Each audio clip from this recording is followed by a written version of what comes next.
Welcome to the Learning Pines YouTube. We hope this video helps. You already have access and a plan. Start now. Open the Sharepoint site, choose Site Contents, then New List.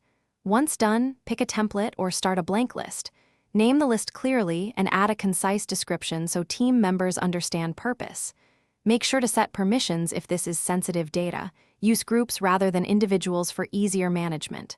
Finally, confirm default view options, so initial rows display the most important columns for quick use. Next, you'll build structure. Add columns that match your gathered schema.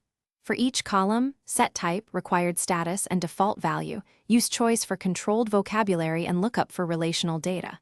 Once columns exist, create meaningful views. An all items default, a filtered view for active records, and a grouped view by category or owner. Also configure column ordering and conditional formatting if needed. These steps ensure consistent entry, simplify reporting, and speed daily work for everyone using the list.